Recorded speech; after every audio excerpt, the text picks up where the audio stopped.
outubro de 1536, William Tyndale foi levado da sua cela no castelo de Vilvoorde para o local onde seria executado. Ali havia um poste para ele. Tyndale foi acorrentado nesse poste, estrangulado até morrer, e teve o corpo queimado na frente de uma multidão. Qual seu crime? Tyndale lutou para reconciliar os ensinos da igreja com o que ele estudava na Bíblia. William Tyndale morreu com a sua fé intacta de que a Bíblia é a palavra de Deus. Inglaterra. William Tyndale foi a primeira pessoa a se empenhar em traduzir a Bíblia dos idiomas originais direto para o inglês. Tyndale nasceu no final do século XV. Ele nasceu na região de Gloucestershire, mas depois foi para Oxford e se tornou um padre. No século XV, havia muita resistência à ideia de fazer a palavra de Deus estar disponível para todas as pessoas. As pessoas ouviam a Bíblia em latim e os padres interpretavam para elas na igreja. E elas nunca tiveram acesso livre à Bíblia em si mesma. Tyndale não foi autorizado a traduzir a Bíblia na Inglaterra. Ele foi até o bispo de Londres para pedir permissão para traduzir o Novo Testamento direto do grego, o texto original, para o inglês. Mas ele não recebeu essa autorização. Londres, Inglaterra. A oposição contra a tradução da Bíblia era tão grande que mais tarde Tyndale escreveu que não era possível fazer isso em toda a Inglaterra. Então, com a ajuda de comerciantes que concordavam com ele, Tyndale fugiu para a Alemanha, onde seria mais fácil fazer a tradução em inglês do Novo Testamento. Em 1525, sua tradução estava terminada e pronta para impressão. A Biblioteca Britânica em Londres tem a resposta do que aconteceu depois. A doutora Karen Limper-Hertz, curadora-chefe na biblioteca, vai nos ajudar a descobrir. Esse é o único exemplar da primeira edição do Novo Testamento de Tyndale, impresso em 1525 em Colônia, na Alemanha. O fragmento de Colônia é tudo o que se conhece da primeira edição do Novo Testamento de Tyndale. Só de ser um fragmento já mostra que era perigoso fazer isso.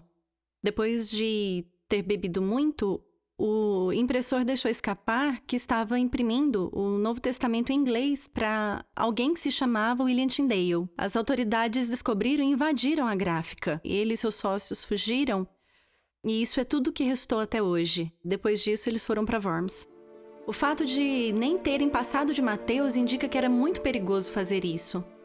A primeira tradução completa das escrituras gregas cristãs foi finalmente impressa em 1526 na cidade de Worms, na Alemanha.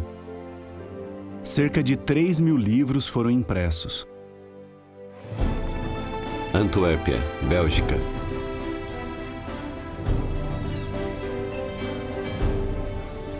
Ao deixar a Alemanha, Tyndale foi para Antuérpia. Essa cidade agitada era ideal para Tyndale. As gráficas cresciam sem parar aqui. Um movimentado porto tornava fácil fazer os livros chegarem até a Inglaterra. O professor Guido Latri gentilmente se ofereceu para nos mostrar as ruas por onde Tyndale provavelmente passou quase 500 anos atrás. Ele viu que as pessoas aqui tinham... as pessoas comuns tinham acesso à Bíblia em holandês. E é claro que ele quis o mesmo para o seu povo na Inglaterra. Se você quisesse contrabandear muitas Bíblias para a Inglaterra, esse era o maior porto no norte da Europa. Você não consegue contrabandear facilmente uma quantidade grande de um livro grande. Então, pequenas folhas eram separadas e levadas para lugares como esse, para algum depósito subterrâneo. Essas pequenas folhas da Bíblia de Tyndale eram colocadas entre as folhas de outros livros maiores, que não eram proibidos.